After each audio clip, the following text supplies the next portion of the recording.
What's going on, guys? This is Jake from BRX Performance. Today, I'm going to be talking through the way that I'm preparing for the upcoming staff velo competition.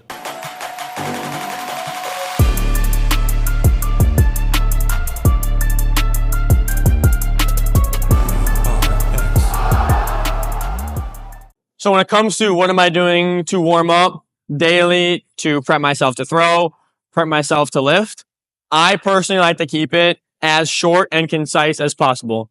I'm not a guy who takes a lot of time to warm up, so I like to kind of keep it short. The three big things I'm really trying to do are get my heart rate up, open up my hips a little bit, and open up my spine a little bit. So some main components that I've been doing to open up my hips is I've been doing just the age-old, the classic, the 90-90 hip switches. I'll add a lift off if I'm feeling kind of good that day. Feel like I have a little bit more range, I'll try to take advantage of that. I'll do a couch stretch where I hold for, a little bit longer, 45 seconds to a minute to kind of open up the hip flexors a little bit.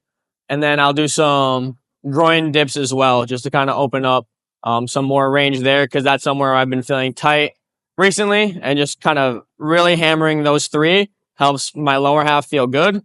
On a spine side, I really like to do just a basic cat-cow, get us warmed up there. And then I will also mix in a spinal engine cat-cow, trying to really be dynamic with it, make me feel ready to go, loosen everything up, kind of grease those grooves there. In terms of getting the heart rate up, I like to keep it simple, right? Just jog a little bit, get a little bit of, high knees, karaoke, nothing crazy. And then I really like to sprint.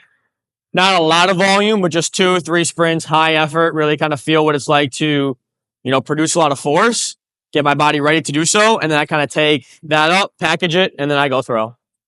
On the lifting side for the velo competition, I'm trying to balance out days where I lift heavy and days where I try to kind of reset my range of motion and make sure that my movement quality stays good. So overall, I'm trying to have 2 pretty heavy days spaced out pretty far away. So I'll have like a full body on a Monday, where I'm trying to have 1 really heavy bilateral compound on a lower body movement, some kind of, squat to a box or some kind of deadlift. And then looking at Friday, when I do lower body movement, I'll try to go moderate to heavy, but I'll do more unilateral single leg stuff. Some kind of front foot elevated split squat, maybe like a split squat to a pins, Bulgarian split squat to a pins, trying to limit some of the eccentric component, but still kind of get after it in terms of the force output, in terms of the intent. When I look at what my upper body's looking like, since both of these days are full body, right? This lift on a Monday, this lift on a Friday. When I look at the upper body component, I'm trying to draw similar inspiration.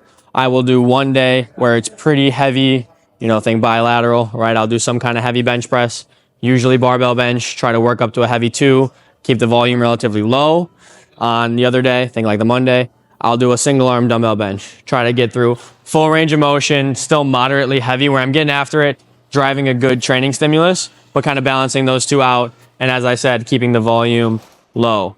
When I look at accessories with those, I will do a lot of, I'll still do some pulling, right? I'll do like a single arm suspension trainer row, kind of pair that up with any of my pressing days. I'll also try to mix in some kind of like dumbbell row or like a heavy pen lay row as well. So overall, only about like 4 to 6 exercises on those heavy days, but trying to get after it, keep the volume low, and really try to push, overall output without fatiguing myself too much for my throwing. So in general, the biggest changes that I'm trying to drive here are overall output.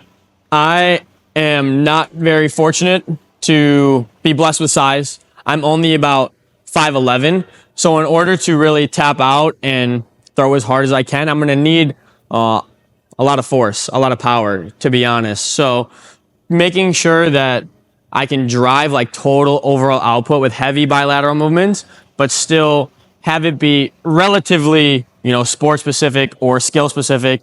Make sure that I can, be stable on 1 leg, apply force throughout the movements that I'm going to face when I actually pitch. I want to balance that as much as I can, given the fact that the number I'm really shooting for here in this velo competition is somewhere plus 93, 94. Like, I'm not going to be able to do that without having a lot of force and a lot of high output on my side, if that makes sense. So that's what we're really shooting for here with the heavy lifting days, and trying to keep the volume low to make sure that, again, it doesn't take away from the throwing too much. So when we talk about the throwing schedule, it's pretty traditional in the sense that I will have 2 days where I really get on the mound. One is a little bit more medium. I'm just trying to get comfortable, repeat my mechanics, stay in the zone. For the most part, I find myself when I'm throwing strikes is when I'm actually throwing the hardest. So the more that I can kind of just be repeatable, be smooth in that medium day, and try to translate that to my next day, I'll mention on the mound, my higher day, where in the early phases of this offseason or the early phases of my prep, I was trying to just send it for 15 to 20 pitches, right? Get the heart rate up, take caffeine if I need to, just get up there and rip. Throw a hitter in the box if I need to get the stimulus to be as close as I can to what the competition will be. Again, 15 to 20 pitches in the beginning, and I was slowly building up more and more because one thing that I ran into in the past having struggles with is my arm not bouncing back very well, right? So if I can handle, 88 to 90 for 30, 40, 50 pitches, I'm hoping that that will allow me to bounce back a little bit better. And then when I face the days where I feel great, I throw a 92, a 93. It doesn't shock the system so much. So that's kind of what my throwing looks like there in terms of mound work. In between mound sessions, I have 2 different types of days. I have a day where I only throw plyos, where I'm trying to keep it very, very simple, very, very compact. And my only goal is to hold the pelvis neutral as long as I can in the front foot strike. When I keep my pelvis neutral like that, it really helps me feel like everything just snaps into place and I don't have to worry about what I'm doing with the upper half. The lower half just has me set up for success. I'll do that day once, kind of in between my medium and my high day. And the lightest day I have directly before my high mound day is a pretty heavily constrained baseball day. I'll just get the arm moving, throw from a knee, maybe throw from a split stance. Just trying to stretch it out, a little bit of long toss, open up the arm, get used to a baseball. Since the day before that, all I did was throw plyos. So that's a sample week, throwing anywhere between 4, 5 days. Most of the time 4. Maybe I'll double up on that baseball day if I just want to get the arm moving. But that's what a set schedule would look like for the most part here throughout this phase, prepping for the competition. Overall, this is kind of what my process looks like in order to perform, kind of peak, what it takes to have my body feeling right to throw hard and also hopefully pitch well. Overall, guys, we'll put this workout below in the comments. Give it a try. Give the prep a try. Maybe, if you guys hit this lift, hit this routine, or draw some inspiration from this, it can help you out in your own games or your own showcases coming up.